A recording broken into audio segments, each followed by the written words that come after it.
Of cell theory.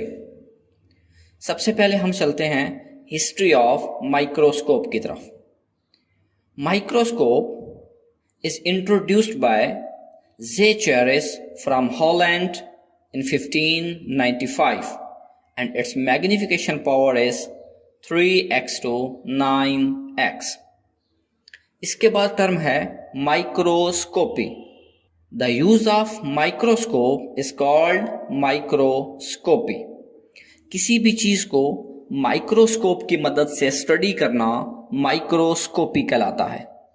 इसके अंदर दो टर्म्स बहुत इंपॉर्टेंट है, जिसमें फर्स्ट है मैग्निफिकेशन पावर एंड सेकंड है resolution power. Magnification power is to increase the size of object, कि हमारी माइक्रोस्कोप किसी भी ऑब्जेक्ट को साइज में कितना बड़ा करके दिखा सकती है, इसको हम मैग्निफिकेशन पावर कहते हैं। मैग्निफिकेशन पावर को x के साइन से रिप्रेजेंट किया जाता है।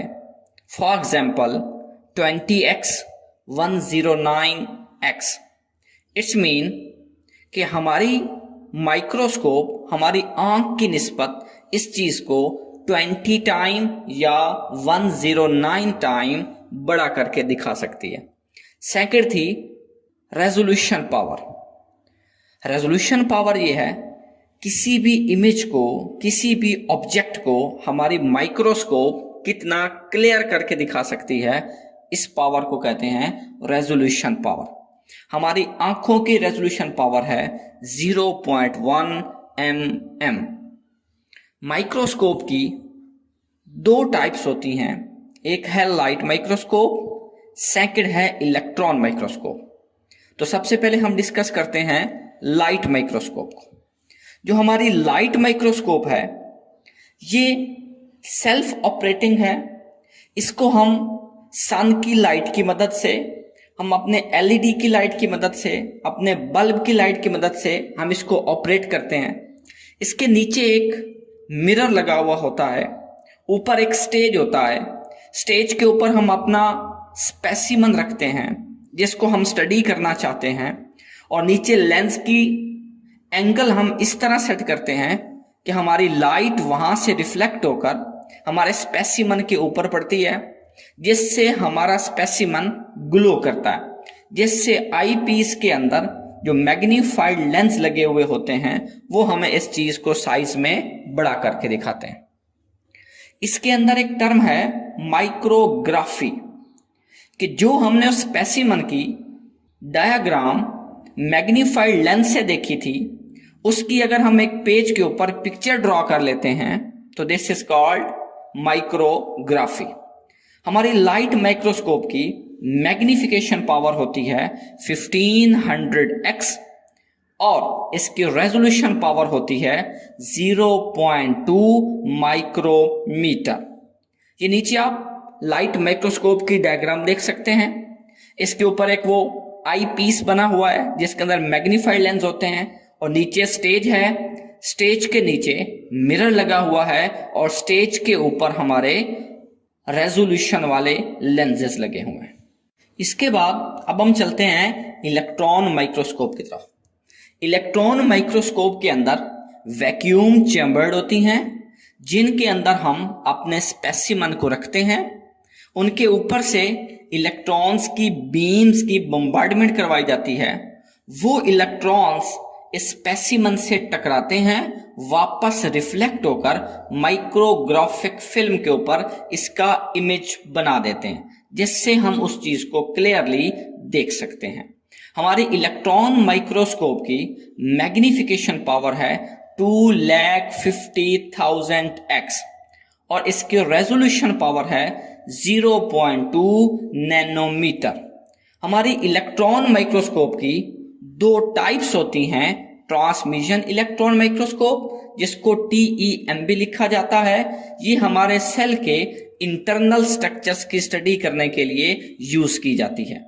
दूसरी है स्कैनिंग इलेक्ट्रॉन माइक्रोस्कोप, SEM के नाम से इसको लिखा जाता है, जो कि हमारे सेल की जो आउटर सरफेसेस हैं उनका स्ट्रक्चर फाइंड आउट करने के लिए इसको यूज किया जाता है। इसके बाद अब हम चलते हैं अपने नेक्स्ट टॉपिक की जानिब, और वो था इमर्जेंस ऑफ सेल थ्योरी। सबसे पहले हम डिस्कस करते हैं हिस्ट्री ऑफ सेल थ्योरी। इसमें पहले साइंटिस्ट थे अरिस्टोटल, जिन्होंने ये बताया था कि एनिमल्स और प्लांट्स के दरमियान में कोई ना कोई रिलेशनशिप पाया जाता है। इसके बाद नेक्स्ट साइंटिस्ट थे रॉबर्ट हुक। इन्होंने 1665 के अंदर सेल्स को दरियाफ्त किया था। इन्होंने कहा था कि तमाम जानदारों की बॉडी एम्प्टी कंपार्टमेंट से मिलकर बनी हुई है, जस्ट लाइक अ हनी कॉम, कि तमाम जानदारों की बॉडी खाली खुलियों से मिलकर बनी हुई है, जिस तरह शहद की मक्खियों का छत्ता होता है। इसके बाद एवी लिवनहुक, इन्होंने माइक्रो ऑर्गेनिजम्स को पानी के अंदर दरियाफ्त किया था। इनके बाद थे जेपी डी लिमार्क। इन्होंने कहा कि किसी भी जानदार की बॉडी सेल्स और टिश्यूज के अलावा नहीं बन सकती। इसके बाद थे रॉबर्ट ब्राउन।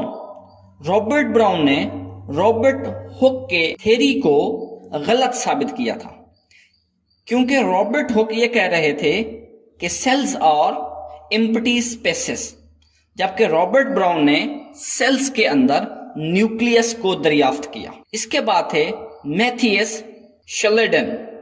इन्होंने प्लांट के टिश्यूज के बारे में स्टडी की थी। इसके बाद थे थियोडोर शवान। इन्होंने एनिमल्स के टिश्यूज के बारे में स्टडी की थी और इंडिविजुअल सेल्स को कंपोज्ड करने का नजरिया दिया था। इसके बाद थे रोडोल्फ विर्चू। रोडोल्फ विर्चू ने कहा कि जानदारों की बॉडी में जितने भी न्यू सेल्स आते हैं वो पुराने सेल्स की डिवीजन से ही बनते हैं। इसके बाद थे लोएस पास्चर।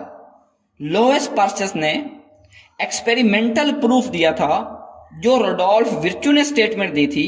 उन तमाम साइंटिस्ट की थ्योरीज को मद्देनजर रखते हुए सेल थ्योरी का कयाम हुआ।